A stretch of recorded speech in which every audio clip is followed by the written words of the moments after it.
मित्रों, नमस्कार। मैं डॉक्टर राधे श्याम साहू, सहायक प्राध्यापक वाणिज्य, शासकीय महाविद्यालय लोरमी में पदस्थ हूँ। मैं आज आप लोग के समक्ष अग्नि बीमा से संदर्भित अग्नि बीमा अनुबंध के कार्य एवं अग्नि बीमा अनुबंध के सिद्धांत से संबंधित विषय वस्तु लेकर उपस्थित हुआ हूँ।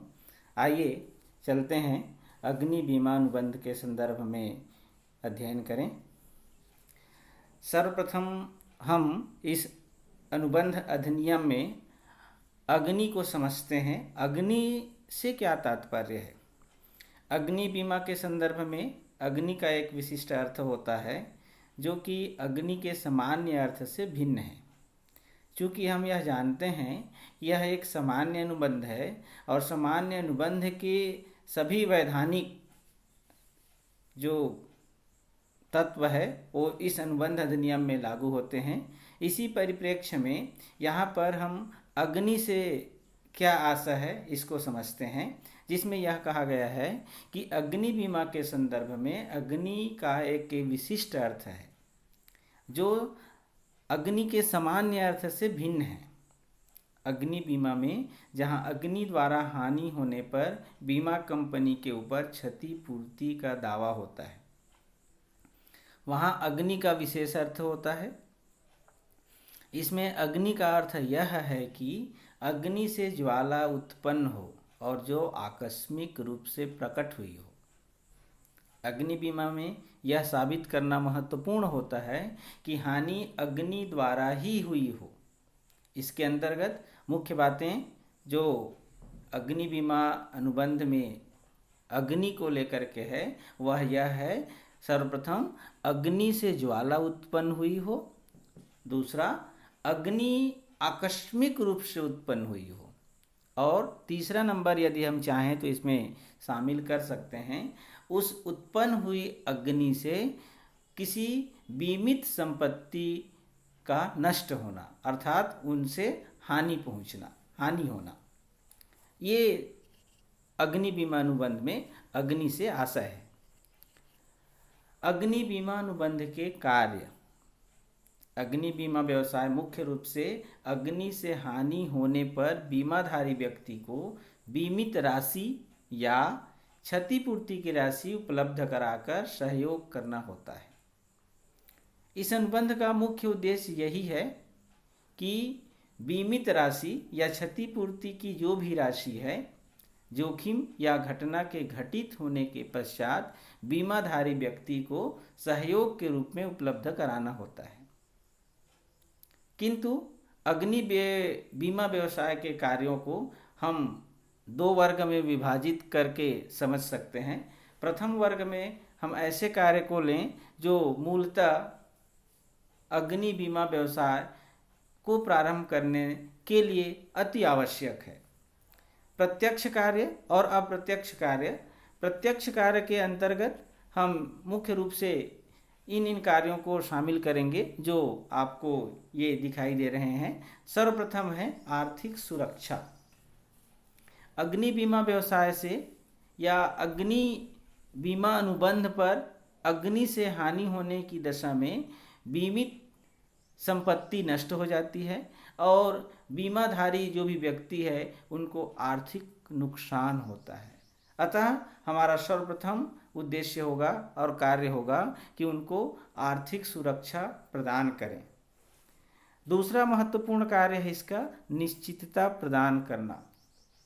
अग्नि बीमा अनुबंध एक ऐसा अनुबंध है जिसमें अग्नि से हानि होने पर क्षतिपूर्ति भुगतान करने की निश्चितता होती है, अर्थात बीमा कंपनी बीमित संपत्ति की क्षतिपूर्ति राशि बीमाधारी व्यक्ति को निश्चित रूप से भुगतान करेगी।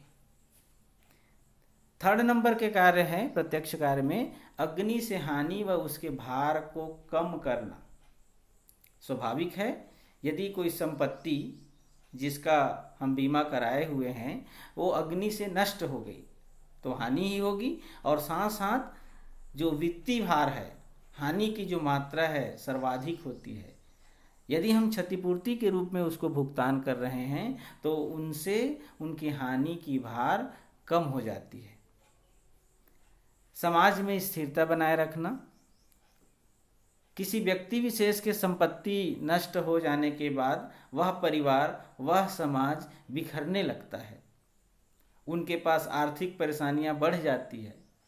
तो समाज को स्थिर रखने के लिए विकट परिस्थितियों में उनका सहारा बन करके हम क्षतिपूर्ति भुगतान करके समाज में स्थिरता बनाए रखने का महत्वपूर्ण भूमिका अदा कर सकते हैं।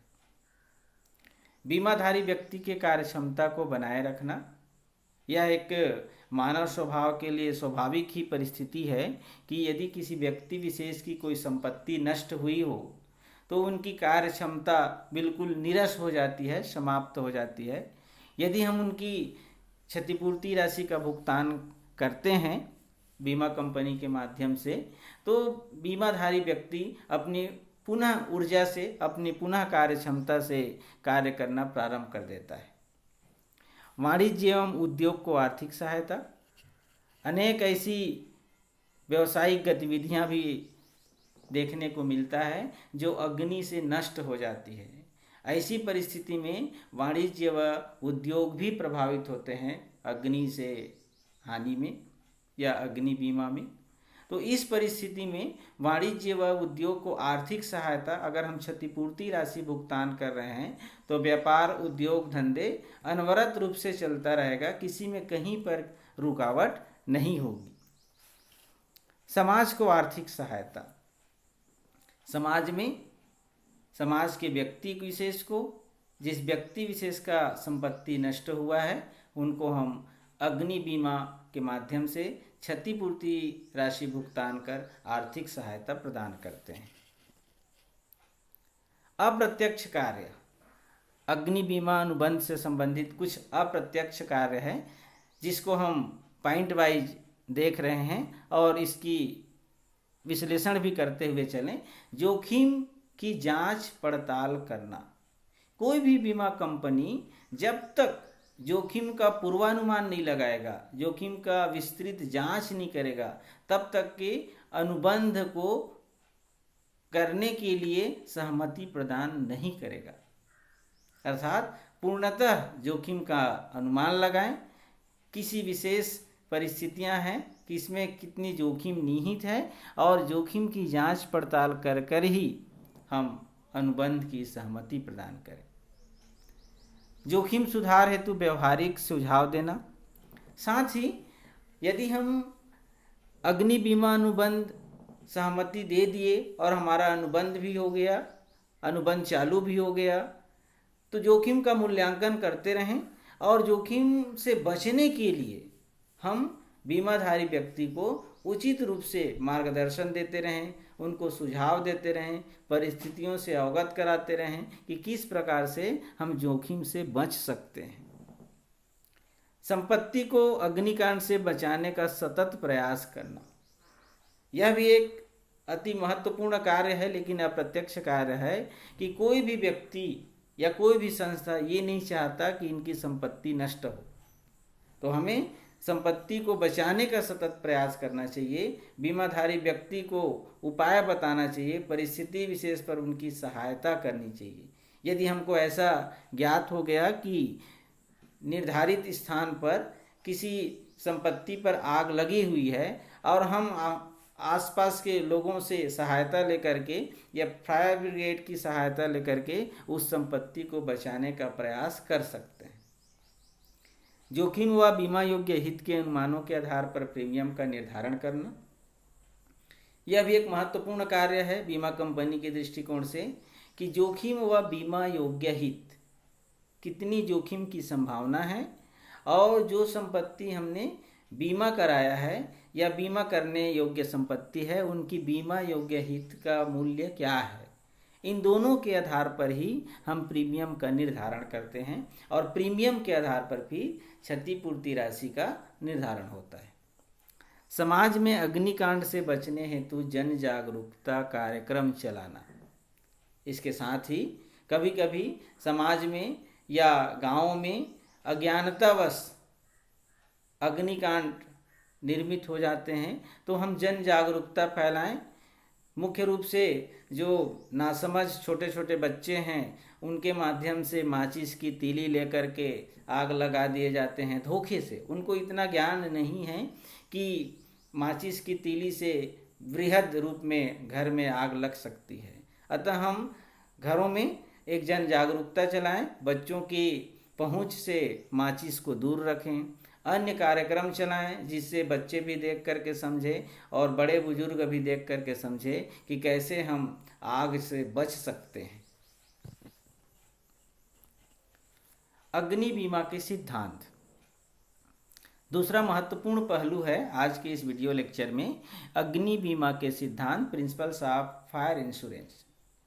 मुख्यतः अग्नि बीमा अनुबंध एक सामान्य अनुबंध ही है जिसके अंतर्गत एक पक्षकार निर्धारित प्रीमियम के बदले दूसरे पक्षकार के प्रति एक निर्धारित संपत्ति के एक निर्धारित समय अवधि में अग्नि से हानि होने पर क्षतिपूर्ति के लिए उत्तरदायी होता है। अग्नि बीमा के सिद्धांतों को हम देखें तो निम्न स्वरूपों में व्यक्त कर सकते हैं। सामान्य अनुबंध का सिद्धांत, बीमा योग्य हित, परम सद्विश्वास, क्षतिपूर्ति का सिद्धांत, प्रत्यासन का सिद्धांत, समाश्वासन या आश्वासन का सिद्धांत, आसन्न कारण और अंतिम सिद्धांत बीमा पत्र का हस्तांतरण या बीमा पत्र का हस्तांकन। फर्स्ट नंबर में हम लोग लिए हैं सामान्य अनुबंध का सिद्धांत। भारतीय अनुबंध अधिनियम 1872 में दिए गए सभी वैधानिक प्रावधान अग्नि बीमा अनुबंध में भी लागू होता है। अर्थात हम कैसे कह सकते हैं, क्योंकि इस अनुबंध में भी प्रस्ताव एवं स्वीकृति होगा। जब तक प्रस्ताव एवं स्वीकृति नहीं होगी तब तक के वह अनुबंध का रूप नहीं ले सकता। एक व्यक्ति प्रस्ताव लेकर के आएगा, दूसरा व्यक्ति अपना स्वीकृति देगा, तब जाकर के यह एक अनुबंध बनेगा। स्वतंत्र सहमति, दोनों पक्षकारों में अनुबंध हेतु योग्यता, वैध प्रतिफल और वैध उद्देश्य, ये 5 जो वैधानिक प्रावधान भारतीय अनुबंध अधिनियम के हैं वो सभी अग्नि बीमा अनुबंध में लागू होंगे। पहले देखें यदि हम प्रस्ताव एवं स्वीकृति को, तो प्रस्ताव एवं स्वीकृति के संदर्भ में यह कहा जाता है कि एक पक्ष प्रस्ताव लेकर के आएगा और दूसरा पक्ष उस प्रस्ताव पर स्वीकृति देगा। अग्नि बीमा में भी प्रस्ताव किसी भी पक्ष द्वारा किया जा सकता है, चाहे वह बीमा करता हो या बीमा पात्र व्यक्ति, परंतु साधारणतया बीमा पात्र ही इसकी स्वीकृति करता है। प्रस्ताव लिखित या मौखिक हो सकता है। प्रस्ताव प्रपत्र भरकर प्रस्ताव किए जा सकते हैं। प्रस्ताव प्रपत्र में बीमा की जाने वाली वस्तु के संबंध में पूरी सूचना मांगी जाएगी और दोनों को प्रस्ताव प्रपत्र में सही जानकारी भरना होगा, किसी भी तथ्य को छिपाना नहीं होगा। इसमें सदाचरण का भी प्रमाण पत्र देना होगा कि हम अपने अपने रिस्पॉन्सिबिलिटी को पूर्ण रूप से निर्वहन करेंगे। इसमें किसी भी प्रकार की कोई छल कपट नहीं होगी। उसके बाद आएगा सेकंड, स्वतंत्र सहमति। स्वतंत्र सहमति में हम किसी विशेष दबाव से सहमति ना लें। बीमा पात्र और बीमाकर्ता में स्वतंत्र सहमति होना आवश्यक है। प्रस्ताव और स्वीकृति में अनुचित प्रभाव, कपट, भूल, उत्पीड़न नहीं होना चाहिए। इस विषय में यह भी नियम लागू होगा जिसका वर्णन हम भारतीय अनुबंध अधिनियम में किए हुए हैं या उसमें पढ़े हुए हैं। दोनों पक्षकारों में अनुबंध हेतु योग्यता अर्थात अनुबंध करने की क्षमता, बीमाकर्ता में भी और बीमाधारी व्यक्ति में भी।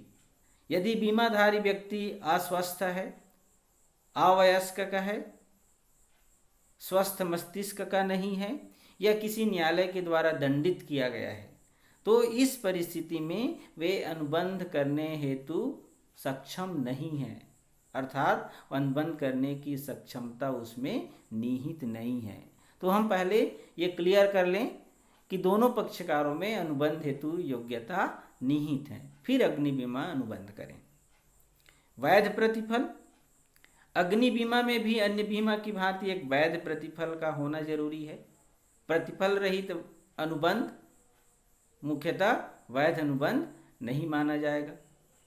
प्रतिफल का होना अनिवार्य है, बिना इसके अनुबंध लागू नहीं हो सकती। यही कारण है कि बीमा पात्र में यह लिखा रहता है कि संबंधित प्रब्याजी राशि अर्थात प्रीमियम का भुगतान प्राप्त किया जा चुका है। प्रतिफल केवल मुद्रा में ही नहीं बल्कि किसी भी मूल्यवान वस्तु, अधिकार और लाभ के रूप में हो सकता है। तो वैध प्रतिफल का होना अनिवार्य है। प्रतिफल रहित अनुबंध वैध अनुबंध की श्रेणी में शामिल नहीं होंगे। वैध उद्देश्य, अनुबंध का भी उद्देश्य वैध होना चाहिए, लीगल होना चाहिए। कोई भी अनुबंध अवैधानिक उद्देश्यों के लिए मान्य नहीं होता। इसी प्रकार अग्नि बीमा में भी केवल अपनी संपत्ति या जिसमें बीमा पात्र का हित हो उसका ही बीमा कराया जा सकता है। दूसरों की संपत्ति में कोई आर्थिक हित न होने के कारण बीमा नहीं कराया जा सकता। बिना वैध उद्देश्य के बीमा अनुबंध जुए की अनुबंध की भांति माना जाता है। अगली कंडीशन में इसका देखें सिद्धांतों में, तो दूसरा महत्वपूर्ण सिद्धांत है बीमा योग्य हित। बीमा योग्य हित से तात्पर्य यह है कि बीमाधारी और बीमा के विषय से संबंधित बीमित वस्तु के अस्तित्व से संबंधित है। यह सत्य है कि बीमित वस्तु बीमाधारी व्यक्ति को आर्थिक लाभ पहुंचाता है और यदि उससे हानि हो गई तो उन्हें आर्थिक नुकसान होती है। अतः अग्नि बीमा अनुबंध क्षतिपूर्ति का अनुबंध है। अतः जब तक क्षति या हानि होने की संभावना ना हो तब तक अग्नि बीमा अनुबंध नहीं कराया जा सकता। अग्नि बीमा अनुबंध में अगर बीमा योग्य हित का प्रारूप देखें तो इसमें मुख्यतः जो मुख्य बीमा योग्य हित रखने वाले पर्सन हैं वे इस प्रकार हैं। पहला, स्वामी। बीमित वस्तु का स्वामी अपनी वस्तु में बीमा योग्य हित रखता है। जैसे मकान का स्वामी मकान में हित रखता है, व्यापार का स्वामी अपने व्यापार में बीमा योग्य हित रखता है। दूसरा महत्वपूर्ण बीमा योग्य हित रखने वाले व्यक्ति हैं अभिकर्ता। एक अभिकर्ता अपने मालिक की संपत्ति में बीमा योग्य हित रखता है क्योंकि मालिक की संपत्ति नष्ट हो जाने पर उसे भी आर्थिक हानि होती है। तीसरा महत्वपूर्ण व्यक्ति है बीमाकर्ता। बीमाकर्ता अपने द्वारा बीमित वस्तु में बीमा योग्य हित इसलिए रखता है क्योंकि वस्तुओं की क्षति होने पर उसे क्षतिपूर्ति का भुगतान करना होता है। इसलिए हम स्वीकार करते हैं कि बीमाकर्ता अर्थात बीमा कंपनी भी बीमा योग्य हित रखता है। उसके बाद अगर देखें इसमें और कुछ निहित है जो बीमा योग्य हित रखने का अधिकार रखते हैं। बंधककर्ता और बंधकी।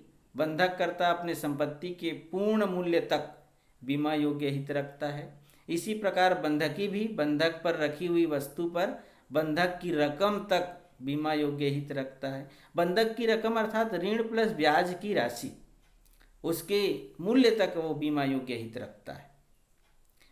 पट्टादाता के संदर्भ में देखें और पट्टाधारी के संदर्भ में तो वे व्यक्ति भी बीमा योग्य हित रखता है संपत्ति पर।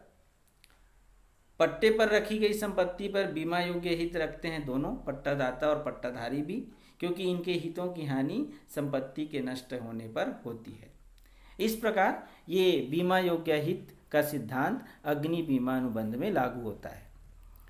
अगला सिद्धांत है परम सद्विश्वास का सिद्धांत। अनुबंध एक विश्वास से जुड़ा हुआ है। हम अपने कर्तव्यनिष्ठ होकर अपना कार्य करें तभी अनुबंध सफल होता है, अन्यथा अनुबंध असफलता की कगार पे पहुंच जाती है। परम शब्द विश्वास का पालन दोनों पक्षकारों को कर्तव्यनिष्ठ होकर करना होगा और साथ ही अनुबंध के समय दिए गए प्रस्ताव प्रपत्र में सही एवं उचित जानकारी देना होगा। किसी भी प्रकार के कपट या प्रलोभन में आकर के गलत जानकारी देना परम सद्विश्वास की श्रेणी में शामिल नहीं किया जाएगा। विश्वास को बनाए रखने के लिए हमें निम्न कुछ बातें हैं जिस पे ध्यान देने योग्य बातें हैं। पहला है कर्तव्य। परम सद्विश्वास का पालन करने के लिए यह आवश्यक है कि हम अपने कर्तव्यों का निर्वहन निष्ठापूर्वक करें, अर्थात प्रस्ताव प्रपत्र में दिए गए प्रश्नों का उत्तर पूर्ण व स्पष्ट रूप से दिया जाए। साथ ही किसी भी प्रकार की सूचनाएं यदि हमें ज्ञात हैं तो हम तुरंत उसको बीमाकर्ता के समक्ष प्रस्तुत करें, अर्थात किसी भी तथ्य को लेकर के हम, किसी भी ज्ञान को लेकर के हम छिपाएं ना। उसके बाद आता है वैधानिक परिणाम। परम सद्विश्वास का पालन न होने पर दूसरा पक्ष चाहे तो अनुबंध विवर्जित कर सकता है, परंतु यदि कपटपूर्ण वर्णन है तो वह अनुबंध प्रारंभ से ही व्यर्थ होगा और दंडित पक्ष को दंड की राशि की पूर्ति करनी पड़ेगी। ये वैधानिक परिणाम है। अगर झूठा तथ्य, कपट, प्रलोभन में आकर के हमने अनुबंध किया है तो उसका दंड भी मिल सकता है। सर्वेक्षण। अग्नि बीमा अनुबंध के संबंध में बीमा कंपनी को बीमित संपत्ति का या जिस संपत्ति का बीमा करना है उसके संदर्भ में सर्वेक्षण करना अनिवार्य होगा। जब तक कि जोखिम की जांच नहीं होगी, उस संपत्ति विशेष पर कितना जोखिम है, तब तक के हम बीमा योग्य हित और प्रीमियम का निर्धारण नहीं कर सकते। इसलिए जांच, सर्वेक्षण करना अति आवश्यक है। समय का पालन। समय पर भी हमको विशेष ध्यान देना होगा कि किसी विशेष समय के लिए किसी संपत्ति विशेष का बीमा कराया जाता है तो इसमें हमें यह ध्यान में रखना है कि परम सद्विश्वास के अंतर्गत अनुबंध के समय अति महत्वपूर्ण होने के कारण समय को ध्यान में रखते हुए दावे भुगतान करने पर विश्वास अर्जित करना चाहिए। अगर हम समय को लेकर के कोई तथ्य छिपाते हैं या समय अवधि को अधिक बढ़ाते हैं या कम करते हैं तो इससे दोनों पक्षकारों में विश्वास की कड़ी टूट सकता है। जोखिम से बचने का कार्य। इसमें यह देखना होगा कि बीमित व्यक्ति और उसके अभिकर्ता का यह दायित्व है कि वे संपत्ति को नष्ट होने से बचाएं और आग लगने की संभावना को कम करें। इस प्रकार दोनों व्यक्ति, दोनों पक्षकार एक दूसरे का विश्वास जीतकर अनुबंध को आगे बढ़ा सकते हैं। अगला सिद्धांत है क्षतिपूर्ति का सिद्धांत। बीमा अनुबंध अन्य अनुबंधों की भांति एक क्षतिपूर्ति का अनुबंध है। यदि बीमित वस्तु, बीमित संपत्ति आग से नष्ट हुई है तो बीमाकर्ता का यह दायित्व बनता है कि वह निर्धारित क्षतिपूर्ति की राशि का बीमाधारी व्यक्ति को भुगतान करें। हाँ, यहाँ पर एक महत्वपूर्ण तथ्य यह है कि बीमित राशि से अधिक क्षतिपूर्ति की राशि का भुगतान नहीं हो सकता। क्षतिपूर्ति की राशि बीमित राशि के बराबर हो सकता है, लेकिन बीमित राशि से अधिक क्षतिपूर्ति का भुगतान नहीं हो सकता।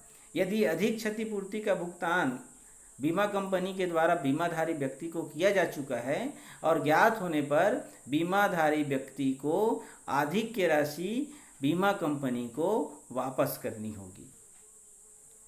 नेक्स्ट सिद्धांत है प्रत्याशन का सिद्धांत। प्रत्याशा सिद्धांत क्षतिपूर्ति सिद्धांत का ही एक उप सिद्धांत है, जिसके अंतर्गत यह बताया जाता है कि जितनी क्षति हुई है यदि उससे अधिक भुगतान किया गया है तो प्रत्याशन के अंतर्गत अधिक भुगतान को बीमाधारी व्यक्ति के द्वारा बीमा कंपनी को वापस करना होगा। अर्थात प्रत्याशन सिद्धांत एक ऐसा सिद्धांत को कहते हैं जिसके द्वारा क्षति या हानि से अधिक क्षतिपूर्ति होने पर अतिरिक्त रकम बीमा कंपनी अर्थात बीमाकर्ता की मानी जाएगी। समाश्वासन का सिद्धांत, यह आश्वासन का सिद्धांत है जिसमें हम एक दूसरे को आश्वासन देते हैं, एक दूसरे का वचन को पूरा करने के लिए कर्तव्य निष्ठ होकर वचन दिए रहते हैं कि हम किसी भी प्रकार के छल, कपट या लालच नहीं करेंगे। अगला सिद्धांत है आसन्न कारण का सिद्धांत। आसन्न कारण वास्तविक कारण होता है, अर्थात हानि को प्रभावित करने वाला कोई कारण है तो वह है आसन्न कारण। अतः परिस्थितियों के आधार पर हम देख सकते हैं कि कौन सी कारण है जिसके कारण हानि हुई, और वही कारण विशेष आसन्न कारण कहलाती है। आसन्न कारण यथार्थ को जानने का, यथार्थ के आधार पर देखने परखने का कारण है। हानि की पूर्ति के लिए आसन्न का कारण जानना अति आवश्यक है। बिना आसन्न कारण जाने हम हानि की पूर्ति नहीं कर सकते। यदि हानियों के कारण बीमित जोखिम के अंतर्गत आते हैं तो बीमाकर्ता उसका भुगतान करेगा, अन्यथा आसन्न कारण यदि बीमित जोखिम के अंतर्गत नहीं आते हैं तो बीमाकर्ता उस क्षतिपूर्ति का भुगतान नहीं करेगा। अगला सिद्धांत है बीमा पत्र का हस्तांतरण। बीमा पत्र का हस्तांतरण या अभिहस्तांकन से तात्पर्य बीमा पत्र के अंतर्गत उत्पन्न अधिकारों को किसी अन्य व्यक्ति के पक्ष में हस्तांतरित करने से होता है, लेकिन यह तभी संभव है जब बीमाकर्ता से स्वीकृति ली गई हो। यदि अग्नि बीमा अनुबंध के अंतर्गत व्यक्तिगत समझौता के दौरान किसी सामान्य दशाओं में कोई भी पक्ष अपनी बीमा पत्र को हस्तांतरित नहीं कर सकता जब तक दोनों के बीच में सहमति ना हो। बीमाकर्ता की स्वीकृति के बिना अभिहस्तांकन अवैधानिक माना जाएगा।